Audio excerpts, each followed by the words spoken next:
A ver, habla. Hola. Dale. Hola. No está en rojo.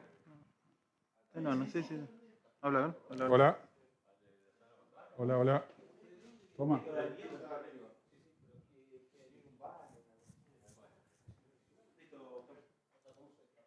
Bueno, ¿empezamos ya? Parece que es el doctor, capaz, si quiere. Bueno, gracias por la invitación a dar esta charla.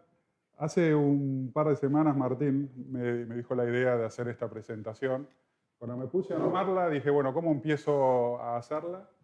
Y se me ocurrió poner el patito feo, ¿no? Porque siento en cierta manera, y no lo digo de manera negativa porque me encanta, que es el patito feo de la filatelia, ¿no? Y la idea de esta presentación es contarles un poco sobre cómo nacieron los correos privados. Por ejemplo, les pregunto, ¿ustedes conocen algún correo privado que no sea ni Oca ni Andreani? A ver, bueno, vos seguro porque ese te martillo con los correos privados. Sí, Seprit.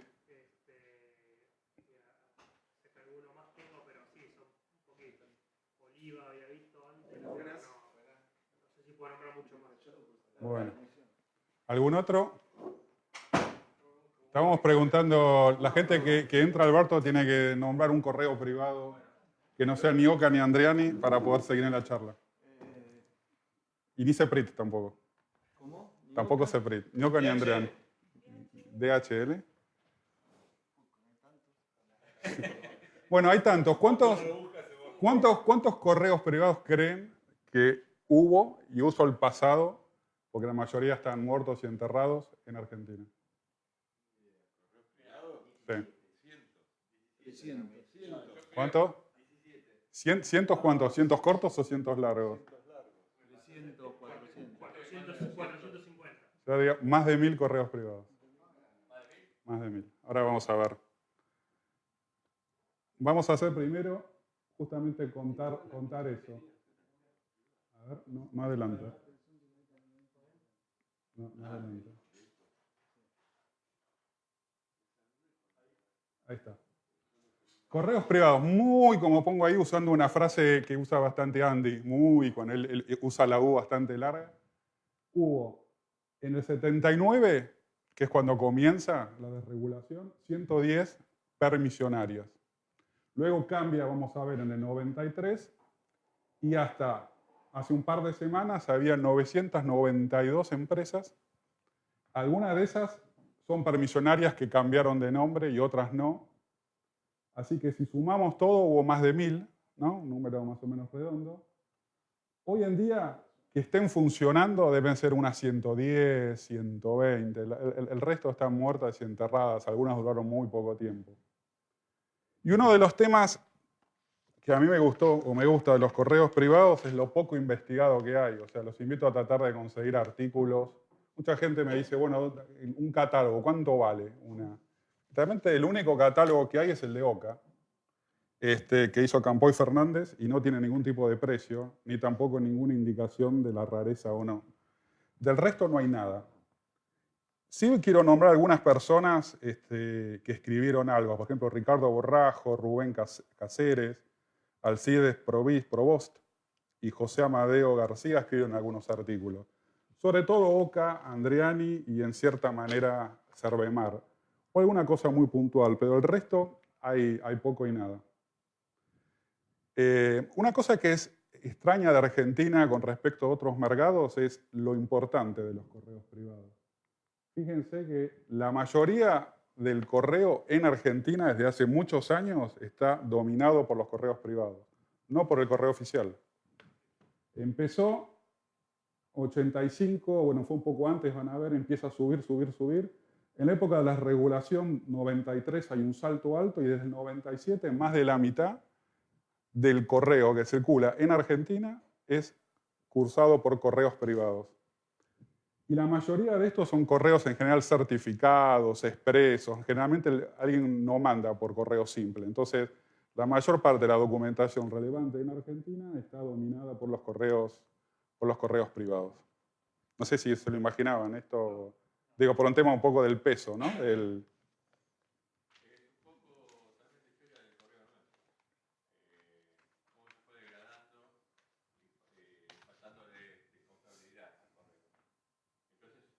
Ahí te das cuenta de por qué el correo privado estaba pisando tan fuerte. De Correcto. hecho, que muchos bancos en su momento, entidades financieras, casi toda su correspondencia siempre la mandaban por correo privado. Correcto. Como se aseguraban que llegaba. Correcto. Después vamos a ver, eso fue el nacimiento en la realidad. Las empresas presionaron por la falta de servicio. Les voy a contar un poco cómo armo, porque cuando uno dice, bueno, 1000 correos privados, debe haber una cantidad gigantesca de material y como hay muy poco escrito, uno de los temas que encontré es que no tengo idea si yo lo que tengo coleccionado más de remates y más, cada vez que veo una pieza le saco una foto y la guardo. ¿Cuánto tengo realmente de cada uno de los correos? ¿Tengo poco? ¿Solamente toqué la superficie o realmente está bastante detallado? Entonces me armé, siendo ingeniero, un poco el siguiente forma de trabajo que le puse mi enfoque, que es, ¿alguno es de sistemas acá? ¿O trabaja? Porque ahí van a ver el concepto del MPV, mínimo producto viable, que es un concepto de sistemas, que es, yo comencé así, acumulo, a mí me gusta la investigación y lo que encontré interesante de esto es que a mí personalmente no me gusta leer artículos de otras personas. O sea, buscar en bibliografía me aburre. A mí me gusta escribir la bibliografía. Y para eso me gusta ir a las fuentes originales. Y las fuentes son desde ir a los boletines de Encotel, en donde está la información, a entrevistar a gente. Por ejemplo, entrevisté al gerente general de DHL, al gerente de ventas, entrevisté al dueño de Rowin, entrevisté a también gente del área de operaciones de Rowin, hablé con gente de Andriani. Me gusta ir a la fuente y tratar de entender cómo funcionó el sistema por la gente que lo hizo y ser la persona que escribe eso, ¿no? Y quizás de acá a futuro, digamos, años acá, como me dice Andy, quizás en 20 años, cuando la gente vea correo privado, busque, encuentre mi nombre y vea un artículo, con lo cual eso es lo que me motiva. Entonces, lo que trato de buscar es, en base a cuando encuentro suficiente material como para hacer lo que llamo yo un mínimo producto viable, que para mí es algo que puedo escribir un artículo o presentarlo, lo primero que hago es escribo un artículo. En el DHL escribí en la revista de Río Grande, en el caso de Oliva Postal en la de Cefico, en la Rowin en la anterior de la Voce, y el paso siguiente es armar una exposición para poder exponerlo. Acá, si a alguien le interesa, en esta está la de DHL, que la presenté en Río Grande y la vuelvo a presentar ahora, pero modificada. La de Oliva Postal está puesta ahí, es en A4, también un marco, si alguien la quiere ver, la de los camioncitos. Y la de Rowin está en proceso de armado, con lo cual próximamente, año que viene, la presentaré. Y así continúo. CEPRIT Postal, en Cefico, la de este año escribí.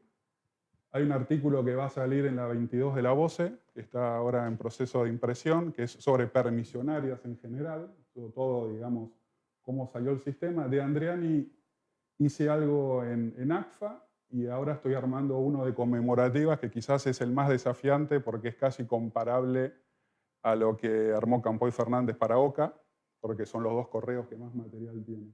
Así que voy haciendo así un poco, ¿no? Armando el MPV, investigando, escribiendo y luego presentando. Nunca llegaré a hacer los 1000 porque de los 1000 también hay algunos que no tengo ni idea de qué será y algunos solo tengo una pieza, 2 piezas, pero ahora por lo menos 4 o 5 correos. Así que en los próximos años irán viendo nuevas presentaciones. Ahora, yendo un poco a la historia. De lo anterior, preguntas que tengan, dudas. ¿Algún interés un poco mayor en el patito feo? Bueno. Permisionarias. Empiezo contando un poco la historia. 1876 es la primera ley de correos. En su artículo 1 especifica 3 tipos de correspondencia, primera, segunda y tercera clase. Y luego introduce el concepto de monopolio, en la cual dice que solamente la administración de correos puede conducir correo de primera clase. y luego pone algunas excepciones. A partir de las excepciones está, por ejemplo, el servicio de mensajería, en algún momento el servicio por ómnibus, por ejemplo. O sea, hubo alguna pequeña, por así decirla, ventana, pero muy, muy pequeña. En algún momento hubo diferentes cambios, y no sé si sabían, una de las cosas que el correo prohibió es el autocorreo. O sea, uno no podía ir vos transportando una carta cerrada con una dirección, porque eso es autocorreo. O sea, llegó digamos, a ese extremo. Y luego empezó un proceso a la inversa, que fue un poco de liberización. Empezó en 73, en 73 se crea Encotel, y Encotel tenía dos roles. Era el correo oficial, pero a su vez era el regulador, o sea, tenía dos roles. En el año 79 empieza realmente empezó antes tímidamente, y es un poco lo que decían. Hubo muchas quejas por los servicios de Encotel, sobre todo los bancos, empresas y demás, que sentían de que no había manera de cursar de manera fiable correspondencia. A partir de ahí, 79, se crea el concepto permisionaria. Sigue siendo monopólico el servicio, sigue existiendo Encotel, no está desregulado, pero en un artículo dice que la ley permite prestar el servicio a condición de asegurar a Encotel un ingreso. Y el ingreso era una tarifa de servicio simple. O sea, por cada carta que envíe un correo privado, tenía que pagarle a Encotel un porteo. Aparte tenía que pagar un monto determinado fijo. En la revista próxima de Voce describo bastante, porque aparte había que tener un montón de información, presentar, tenía que ser por áreas geográficas, tenías que tener medios de transporte y demás. Ahora, cuando nacen las permisionarias, está regulado qué se puede enviar y cómo se puede enviar. Entonces, dentro de la regulación aparece lo que se llama envío bajo convenio. El envío bajo convenio debería individualizar a la permisionaria y el convenio. Todos estos, ahí hay un gomígrafo. El otro es un papelito que a veces usaban, imprimían papeles y los pegaban con plasticola encima de la carta. Y el otro es un sobre preimpreso. Todo esto tenía que ser aprobado previamente por Encotel. Y si se fijan, dice, por ejemplo, Intercar tiene la dirección, el permisionario, 19, resoluciones, es la resolución 2510 de Encotel del año 80 que dio de alta a Intercar. ¿Cuál es el cliente? El Royal Bank of Canada, el convenio, que no se lee muy claro, y el peso pactado, 10 gramos. El del medio dice Bunker, ninguna de estas existe más. Permisionario 96, la resolución también de alta, el convenio 26, el peso pactado 15 gramos, y hay un número de seguimiento. Y el otro, Peirasdib, ahí dice también, creo que es 37, convenio 2, 20 gramos, pero hay abajo un gomígrafo que dice peso pactado 10 gramos. Todos estos, o sea, bajo este sistema solamente eran con empresas. Uno no podía enviar su propia correspondencia porque eran acuerdos que se cerraban y estos acuerdos podían ser de diferentes tipos. Todos estos eran envíos al menos certificados, o sea que tenían que pagar un envío simple al correo y son de empresas. Una de las cosas que se encuentra al coleccionar correo privado es que está repleto, pero repleto de sobres ventana. Porque acá acá hay sobres ventana. ¿Por qué? Porque son empresas estos. Acá no hay correo filatélico, digamos, alguien que dice, bueno, esto es un invento. No, estos son todas cosas que circularon. Entonces, digamos, visualmente quizás no son muy lindas porque nadie tenía la idea de coleccionar esto. Los sobres son de tamaño grande, en general, un ancho A4, con lo cual uno tiene que usar las A3, porque si no, no hay manera de ponerlo, y está repleto, como le digo, de sobres ventana. Después se permitió una variación, que es la variación del envío con timbres. El envío con timbres... Esto fue aproximadamente en el año 84, 85, que es cuando Oca lanza el primero. Porque acá lo que dicen es que se permite, digamos, abren el mercado para que empresas, pero también personas, puedan enviar. Se ponen buzones y solo hubo 3 empresas que hicieron uso de esto. El primero fue Oca, luego Andriani y luego Cervemar. Ahora, les pregunto si ven eso, si ven algunas cosas en común entre todos los 3 timbres.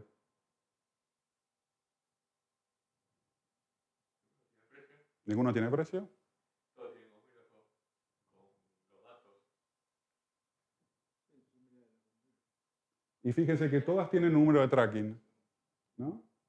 C, por ejemplo, Andriani, C es capital, I es interior, tenía 2.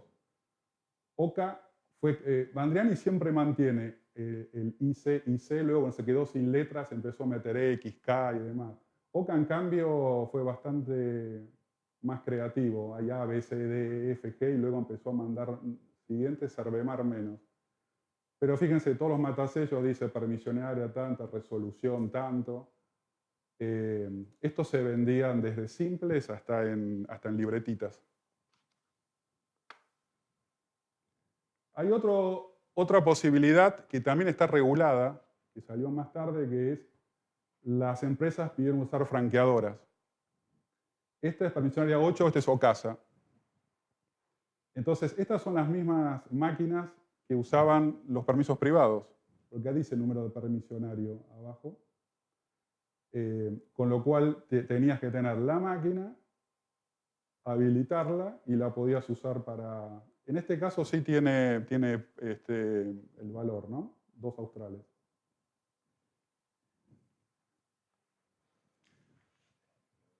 Hay algo que habíamos puesto antes, que el monopolio era sobre envíos de cartas, pero hay una zona que no estaba regulada por monopolio, que son los papeles de negocio. Si vos enviabas un papel de negocio en sobre abierto, estaba fuera del monopolio. Ergo, esto se podía circular sin pagar un porteo. Y si se fijan, en la de TIM, no está muy claro, pero dice correspondencia no sujeta a monopolio postal. Mailcorp es un sobreventana. TIM habrá usado antes el correo oficial, porque arriba ven correo oficial, cuenta a pagar. Esto no es de que, acá no es que funcionó el correo, sino esto típicamente es, tenían un acuerdo, encontraron un acuerdo mejor con Mailcorp y decidieron usarlo. Ese otro, que es el carterito, yo antes había dicho que escribí un artículo en la revista de ACFA sobre el carterito, se llama, y hay 15 o 20 diferentes, encontré. Era un servicio que era servicio de mensajería en sobre abierto de Andriani, también no sujeto a monopolio postal. Uno se da cuenta porque son todos sobres abiertos estos. Los de abajo en blanco y negro son variaciones, ¿no? A veces está el hombrecito más grande, más chico, más torcido, cambiaron la dirección, diferente typo y demás. Hay bastante cantidad. Junté durante mucho tiempo y llegó un momento en el cual no encontré más, entonces llegué al mínimo producto viable y escribí el artículo y lo publiqué. El tema famoso de las envías a casillas de correo, me imagino que más de uno, digamos, colecciona, que es qué pasaba cuando se enviaba a una casilla de correo. Y ahí a la derecha dice el boletín de Encotel, del 14 del 2 del 88. Digamos, voy a leer esta parte de acá porque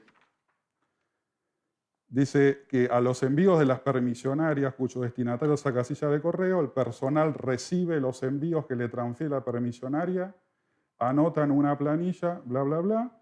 Una vez controlado, percibe el importe que resulta del equivalente al franqueo mínimo interno de una comunicación cerrada por cada envío recibido. Y esto tenía que aplicarse con sellos o con matasellos mecánicos. Entonces, si uno hacía un envío en época de permisionaria, la persona tenía que pagar por el envío un porte a Encotel. en base a información de que la compañía detallaba, porque tenía que detallar con una serie de formularios los envíos, pero aparte, cuando llegaba la permisionaria y entregaba en casilla de correo, en esa sucursal tenía que abonar otro porteo más. Y ese es el porteo que aparece. Ahora, esta es una carta interesante porque ese sellito de abajo es de Uruguay. En Uruguay también hay correos privados, que se llaman mensajerías, y lo que hizo, digamos, lanzaron algunas empresas sellos, pero en un momento el correo oficial imprimió sellos para mensajerías de diferentes portes. Entonces se los daban a las compañías. Ese sello está a su vez matasellado por Ocasa con el permisionario 8. Ahora, uno de los más grandes mensajerías de Uruguay para mandar a Argentina era Ocasa misma. Entonces yo asumo que esta es una carta enviada vía la mensajería de Ocasa, que le puso el sellito, llega a Argentina, se la matasella permisionaria de Ocasa, va al correo, deja en la casilla, tiene que pagar los 75 centavos que en ese momento era, y ahí está, ¡pac!, puesto el matasello del correo. Hay bastantes combinaciones, luego van a ver que hay inclusive a veces varios correos, porque hay convenios de reenvío. Vos cuando te habilitaban, había algo así como 40 zonas diferentes en las cuales vos podías operar. Una era todo el país, y después había combinaciones.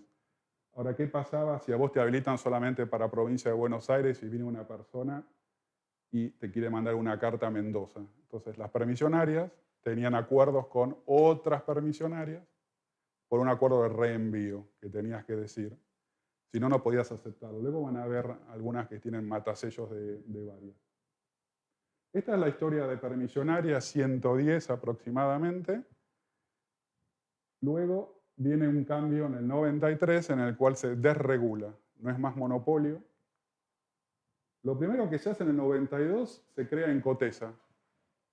Se disuelve Encotel y a su vez se crea la CNCT, que es la Comisión Nacional de Comunicaciones Telepostales. O sea, en esta se separa, antes recuerden, Encotel era la empresa del Estado y a su vez era el regulador. Acá separan regulador de la empresa. Se hizo esto porque luego Encotesa se privatizó. Y en el 93 se modifica el anterior ley de correos y se disuelve el monopolio. Con lo cual esto es, disolución es libre competencia. Lo que hay que hacer es cumplir una serie de normas, pagar un fee determinado, pero no importa el volumen que muevas, ni cómo lo muevas, ni qué tipo de servicio quieras hacer.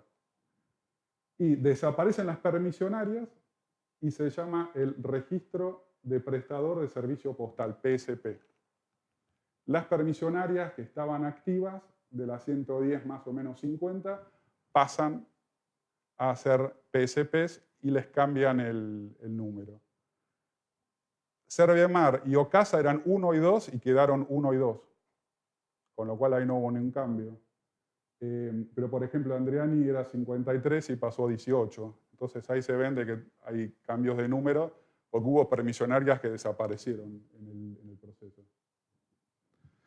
Ahora les voy a contar de algunos correos de estos de que estoy, digamos, investigando, ¿no?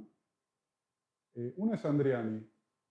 Andriani, como Oca, tiene dos tipos de series, como un poco como es el correo oficial. Tiene la serie ordinaria y tiene la serie conmemorativa, que tiene otro nombre, convencional le ponen. Acá son los 3 servicios que ofrecen. Ofrecen el simple, por primera vez, con la desregulación empezó el simple. Antes recuerden era solamente certificado porque el mercado era más cerrado a empresas. Entonces, así como a tiras verticales, es más o menos lo que fui encontrando de las diferentes series. Andriani empieza en postal simple, le pone dinero, luego la cambia, mete esa especie como de olita, luego tiene un símbolo de Andriani, luego cambia por el símbolo de Andriani y luego pasa a ser apaisada. Después está la postal, que es la certificada, y luego le cambian a postal custodiado, y también esas son las series, con lo cual verticalmente estuvieron conviviendo. Luego hay un servicio que es oro 24, hay otro que se llama oro 12, que es en 12 horas se entrega dentro de Capital, y luego pasa a ser oro, nada más oro 24.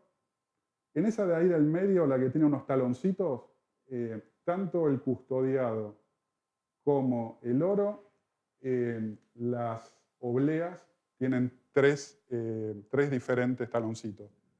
El más grande, el de arriba, se pone sobre el envío, y los otros dos es uno de cierre, en la parte de atrás, como para tratar de evitar que se viole la correspondencia, y el otro se ponía en unos papelitos que te los entregaban, no sé si todavía al día de hoy algunos los hacen, es un papel en el cual te ponen este código y como está abajo el número, es el número de tracking que tiene. Así que la mayoría de estas tienen 3.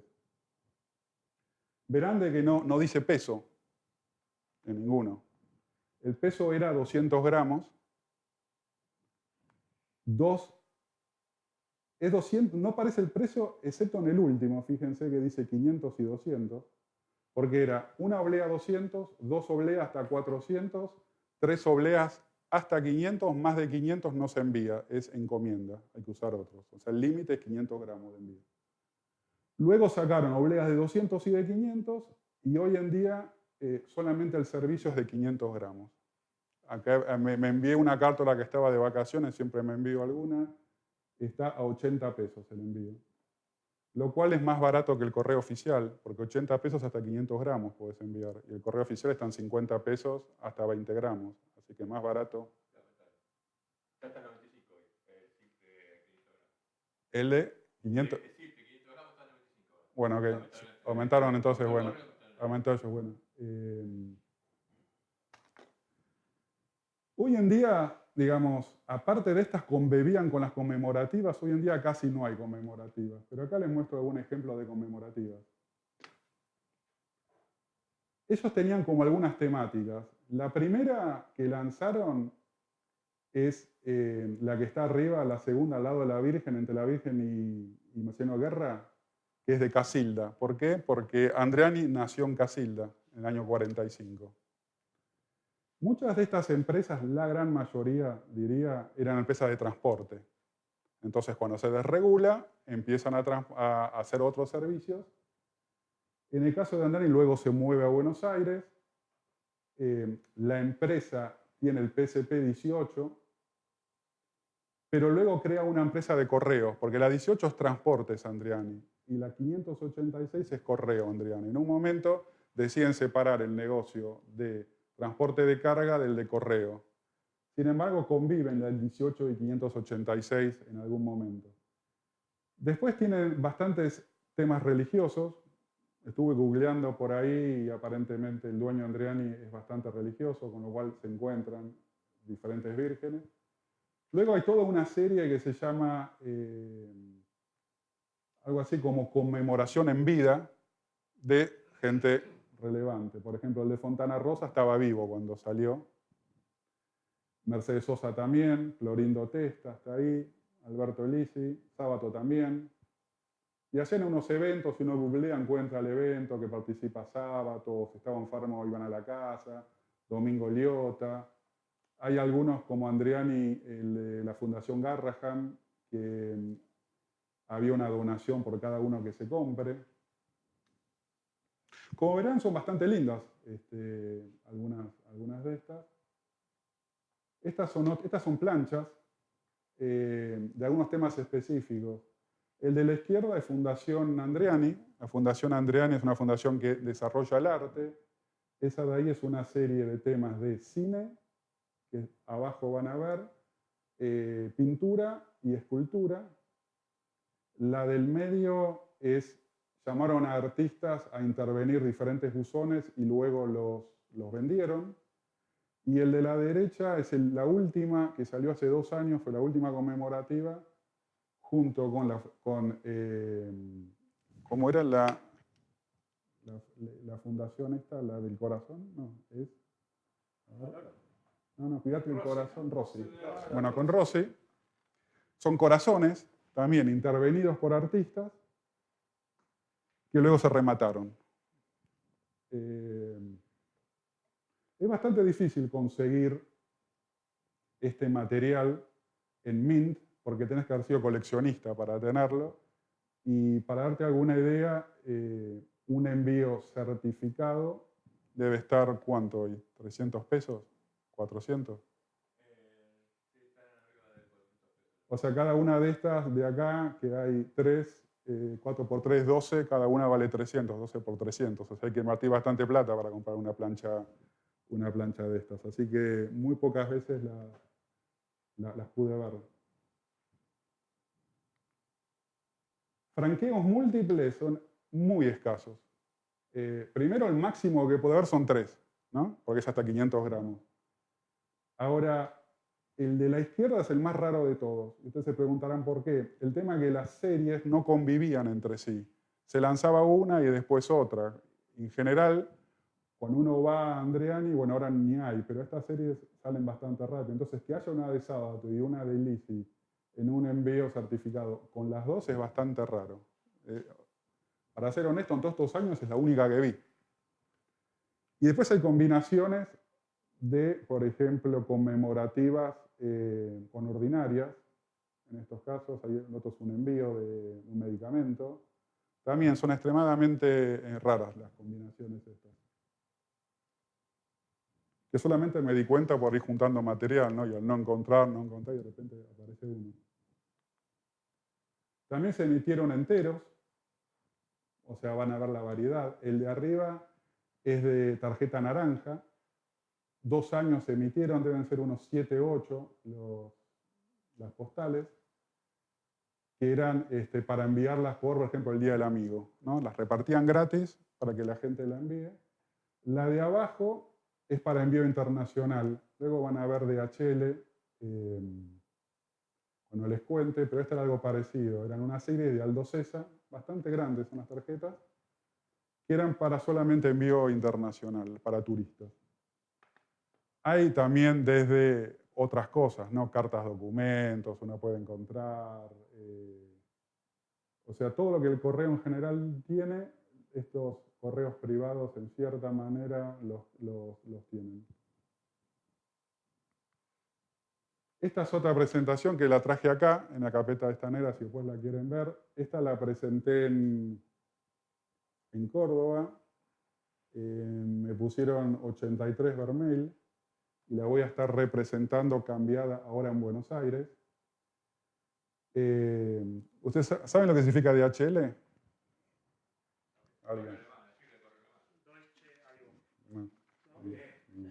No, porque si era tan fácil se los hubiera dicho. A veces se confunde con Lufthansa, ¿no? Por DLH, esto es DHL. Ahora les digo, significa 3 apellidos, Dalsey, Hilborn y Lynn. 3 americanos que fundaron DHL en 1969. Abren en el 79 en Argentina, en el 2002 los compra Deutsche Post. Hoy en día es Deutsche Post. DHL tiene tres grandes servicios en Argentina, o tenía. Uno que se llama el típico cuando ustedes van y quieren enviar por Express, digamos, en estos folders o estos bolsas, que es el envío de courier. Tiene otros servicios, mal forwarding. Forwarding es para manejo de cargas a través de barcos y aviones. Y hay otro que se llama supply chain, que lo que tiene es manejo de mercadería. Por ejemplo, para Nike, para Adidas, manejan grandes camiones, transporte y demás. Son 3 empresas separadas, 3 gerentes generales separados, 3 equipos totalmente separados. Dentro del Express, ahí por el 2006 hasta el 2017, que cerraron, crearon este servicio. Y este es un servicio que funcionaba solamente en ciudades con alto turismo.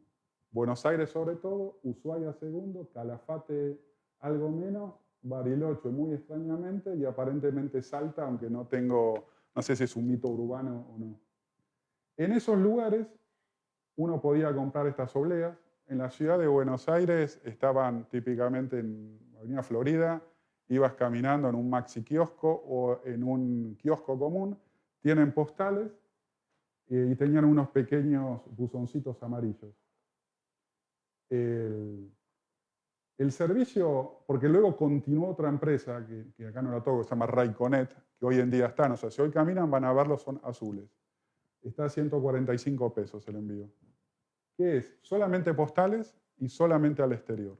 Entonces comprabas alguna de estas series, que generalmente son de la zona, porque si usted fija en la de Calafate está Perito Moreno, o también está Fitzroy, en Ushuaia generalmente eran antárticas, en la ciudad de Buenos Aires había una variedad, van a ver desde el Papa, el Obelisco, Tango, que es una serie grande, la Casa Rosada.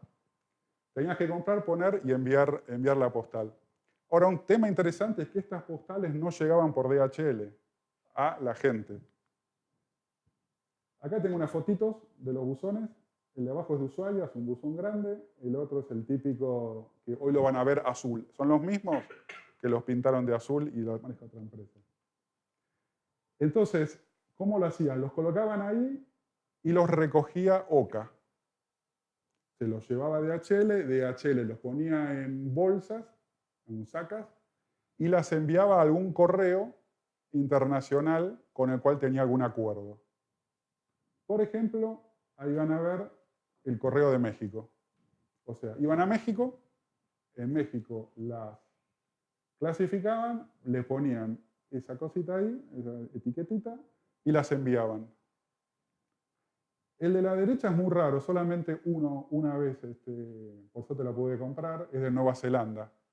Es anterior. O sea, esa fue OCA, DHL, DHL a Nueva Zelanda y de Nueva Zelanda a Francia. ¿Cuánto tardaba esto? Y las pruebas que hice de mandar yo a varias personas, 2 a 3 meses.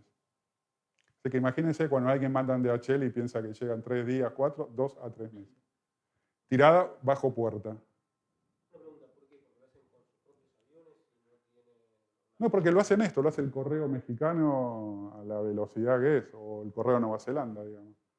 Vieron que no sé si hoy les pasa que a veces reciben cosas del exterior de Estados Unidos y de repente dice correo Singapur, o correo, por ejemplo, típicamente documentación de bancos, el correo de Holanda, es mucho. ¿Por qué? Porque ahí van y dicen, ¿quién me envía más barato? Correo de Singapur. Bueno, Estados Unidos a Singapur y de Singapur a donde sea, digamos. Cualquier lado del mundo. O sea, funciona así hoy en día. Cuando manejas mucho volumen, no es como antes que vas con toda la pilita. Hoy vas y decís, ¿qué correo del mundo me hace el servicio? Y te lo mando. Este servicio, 2017, se dio de baja, desapareció y lo terminó siguiendo Raiconet, que acá no traje material, pero ahora estoy comprando, ¿no? Camino por la calle Florida, voy a los kioscos y le digo, ¿me mostrás los? Terminan con cara rara porque los tipos, a ver cuáles tenés, y voy comprando. Y más o menos son parecidos, tan solo que es azul el logo de Raico. Bueno, otro correo, Rowing. Rowing no significa remar o algo parecido. Rowing, el antecesor de Rowing es Román Ingeniería. Román Ingeniería en el 94 se da de alta como permisionaria, no, disculpen, como PSP 174. En el 96 se pelean los hermanos Román y se separan. El hermano Walter crea Rowing. Rowing significa Ro de Román, W de Walter y Inc de Ingeniería. Esto corroborado por el mismo Román, al cual lo entrevisté y le pregunté el nombre de la compañía como Sergio y me dice... Transporte Román es lo anterior. No, pero Transporte Román ahora, si existe, no es esta. Rowing es otra. De la época. Entonces, es interesante acá cómo surgió el servicio, porque la gente de Rowing no quería hacer correo, no le interesaba. Ellos lo que sí tenían un servicio muy grande era de control en la época estatal anterior de gente que va a la calle y va tomando el consumo eléctrico, de agua y demás. Eso hacía Rowing. Aparte, hoy en día también los ven y hacen obras, ¿no? Vas a ver Rowing. Cuando se privatizan las empresas, los españoles vienen con un modelo que dicen, no, yo no quiero que solamente me midas, yo quiero que me midas, me imprimas la factura, las en sobres y las envíes. Se llama finishing el servicio. Entonces Rowan dijo, bueno, ok, listo, tenía el contrato nuevo, renegociamos y empezaron a repartir correspondencia porque se quedaron como correo porque las empresas se lo pidieron, no por otra razón. Empezó a tomar como velocidad la compañía y en un momento separan el correo y, por ejemplo, hacen esto. Lanzan una serie de obleas, porque era con empresas de servicios públicos, pero en un momento dicen, vamos a abrirnos al mercado y a competir, vamos a poner algunas receptorías, unos buzones, y para eso lanzan. Es una de las pocas, si alguien colecciona QSL, esta es una de las pocas empresas que lanzó, porque acá van a haber 3 diferentes de QSL, una que se llama Práctica Operativa, otra que se llama QSL Nacional y QSL Internacional, aparte de las simples, certificadas y demás, ¿no? Tiene varias series, Rowan, de estas, que están en el artículo que escribí en la VOCE. Ahí también hay una serie de precios, conseguí, digamos, una tabla de precios. Y lo interesante es que cuando fui a ver a este Román, primero no entendía para qué quería una reunión con él, lo trajo el gerente general de la empresa, que era Urbano. Urbano hoy en día es la sucesora de Rowan, que aparte, como un comentario, me dijo que habían comprado un montón de otros correos, Mailcorp, Servicorp, Genesis, Servicios Choice, Blair, Case, Eulen, un montón de correos que desaparecieron, pero no sabía que habían sido comprados. Urbano es el tercero más grande luego de Andreani, luego de Oke y de Andreani. Y cuando voy a esa reunión, el tipo no sabía para qué quería la entrevista, y aparte voy con todos acá todos los sellos y demás. Y le empiezo a explicar que soy filatelista, que estoy escribiendo eso y demás, y le empiezo a mostrar. El tipo se sorprendía, porque no tenía nada. Dijo, ¿sabes qué? ¿No me podés sacar copia de esto para enviármelo, que me lo quiero guardar? Porque yo, en la realidad, ni sabía que habíamos emitido todas estas cosas, ¿no? O sea, así que yo con la idea de llegar ahí soñaba que el tipo me iba a abrir un cajón y me iba a decir, llévate lo que quieras. No me llevé absolutamente nada.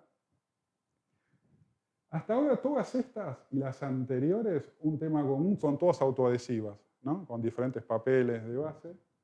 Rowan lanzó una única serie que es conocida, bastante o casi muy raro ver en circuladas en serio, que es la serie de Marconi. Y le pregunté, ¿para qué hicieron una serie de Marconi? Y me dijo, bueno, lo que pasa es que la persona que estaba a cargo de operaciones era fanático de Marconi. Y me dijo, me gustaría armar algo de Marconi. Y le dije, bueno, ok, armalo. Así fue como se lanzó. Y una de las cosas que hay, una plan que se consiguen, de estas, acá tenía anotado cuántas se lanzaron. 3.200 pliegos, pero hay 400 en per se. Y la pregunta es, ¿por qué al per se? Es que no llegaron a hacer el dentado. Entonces tenían una reunión de lanzamiento y a último momento alguien les consiguió una máquina como para separarlas con per se e hicieron esas per se de que las repartieron en bloques enteros en el lanzamiento. Esa per se nunca la vi circulada en serio, no digamos de favor de esa reunión, pero en serio circulada nunca la vi. ¿Quién imprimía ¿Esos sellos, la empresa? No lo tengo acá anotado, pero en el artículo de la voz se lo dice. Está un detalle, porque hubo un boletín de lanzamiento con los detalles, cómo fue impreso, no offset, cuántos colores y en dónde fue hecho, pero acá a mano no lo tengo, te lo debo eso. Bueno, vamos a otro, Oliva Postal, que está ahí, en A3, esa es la presenté en Cefico, 78, Vermel también. Esta Oliva Postal era una empresa de transporte en base en Neuquén, que lanzó el negocio. La base fue en Río Cuarto, en el 96 se dio de alta, en el 2004 desapareció y pasó a llamarse Postal Car, que tiene, en lugar de camioncitos, tiene dinosaurios. Algunos vieron uno, hay con dinosaurios grandes, diferentes tipos de dinosaurios. Estas tienen, acá se ven los Scania y un Iveco. Son todos camiones de ellos. Y hay una serie de Mercedes-Benz, que ahí la pueden ver. La de color rojo es la única simple, el resto es certificada. Las primeras no tenían número de seguimiento, con lo cual había otras tiritas, que es esa amarilla para el seguimiento. Y se encuentran bastante múltiples, ¿no? Cuando son múltiples, en general, y eso también se ve en la anterior de... Voy a pasar un momento. ¿Qué pasa cuando hay múltiples? Van a ver que están tachados. Está tachado, por ejemplo, de sábado, ven que está tachado ahí el código. Eso es porque hay un solo código, hay dos códigos de seguimiento, entonces el código de seguimiento termina siendo el de abajo.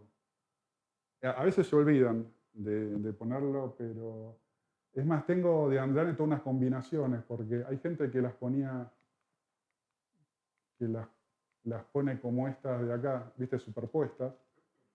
Hay otros que las tachan. Hay diferentes maneras como para que quede solamente un código de seguimiento.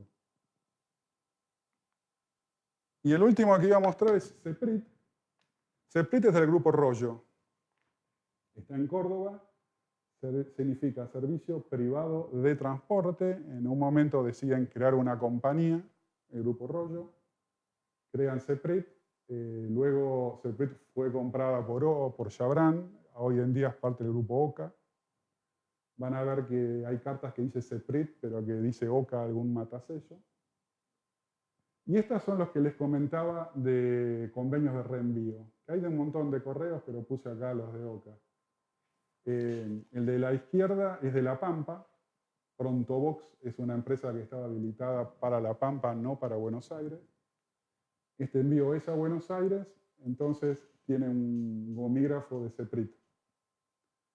Postal Bank es una empresa de Bahía Blanca, también no tenía cobertura en Buenos Aires, entonces esta carta va a Buenos Aires y tiene abajo, a la izquierda, perdón, el matasellos de CEPRIT. De estas hay realmente un montón, algunas más raras que otras. En general estos correos están poco conocidos, hay mucho código de reenvío. El grupo Rollo era también dueño del Banco Suquía en ese momento. Hoy en día Rollo vendió el Banco Suquía y vendió CEPRIT. Pero cosas que hacían, por ejemplo, estas son obleas postales como las que uno conoce del correo oficial, pero de correo privado, digamos. Si tenés ahí 50 obleas, esa es la oblea, solamente circulada. En los correos privados hay un montón, en OCA sobre todo, algo en Andriani, menos en otros, de estos convenios, ¿no? Vos vas y pagando un monto determinado, metes tu logo. Entonces tenés tus propios, podés mandarte tu correspondencia con una oblea con tu propio logo. Bueno, acá terminamos con un chiste. Yo creo que todos sufrimos trastorno obsesivo compulsivo en menor o mayor medida. Y más de uno, sobre todo en los grupos de WhatsApp, algunos en los cuales estoy, se nota de que si uno no compra todas las semanas algo, tiene una sensación de abstinencia. Bueno, muchas gracias.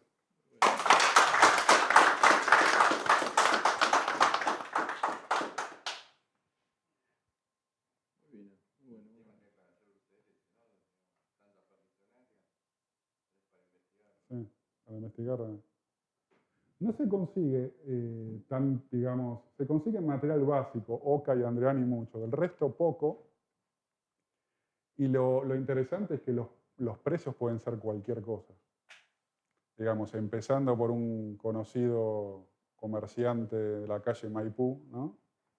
Que pone cualquier valor.